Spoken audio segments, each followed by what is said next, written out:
Today's the 29th.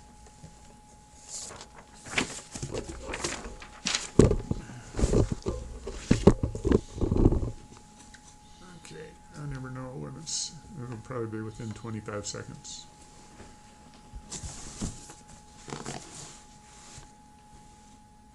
And this is March 29th, and we're at the, okay, you're live now. All right, well, we're in the third week of our Discover the Constitution course that lasts 9 weeks. And in the first 2 weeks, we covered the essential preludes to American government, the Protestant Reformation, the scientific Enlightenment, and the political philosophers and so on, including Cicero, the man.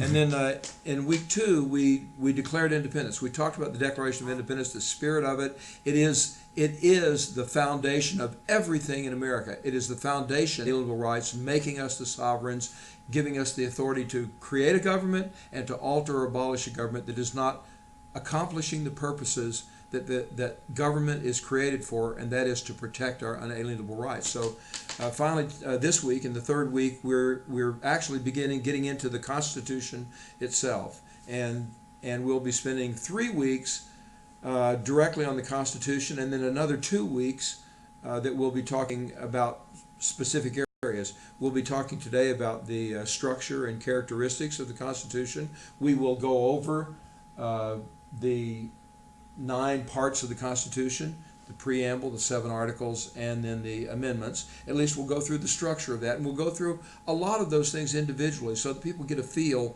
for the U.S. Constitution, and for the first time in their lives probably find out where is double jeopardy and full faith and credit and the legislative and executive and judicial branch and these other kinds of things that with the presidency, gold and silver coin, and other things that are in the Constitution.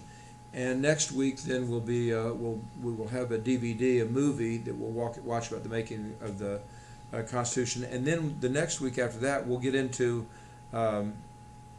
federalism, which is basically Article 1, Section 8, national limited powers, and the 10th Amendment, which reserves everything else to the states. And that's very key. Now, of course, we talk about that some every single week because it is the guts of our federal system. It is the guts of what the founders decided is the rule of law, a written constitution that gives some minimum powers to a national government, but then reserves everything else to the states and leaves us, the people, the sovereigns.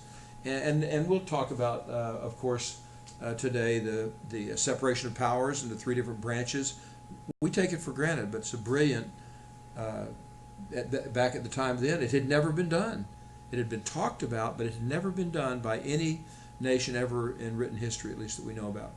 And we'll talk about the checks and balances between the legislative, executive, and judicial branches.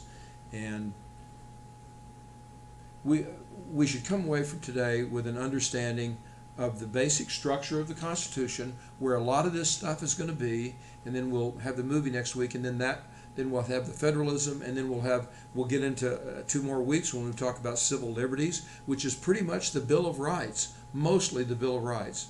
So and then civil rights, where we talk about the history of discrimination on the basis of race, religion, national origin, sex, and the correcting of that here in America, and changing the Constitution to deal with those things as our culture was ready for it and changed and so on. So I'm excited. We're finally getting started on the Constitution here, and we'll be spending really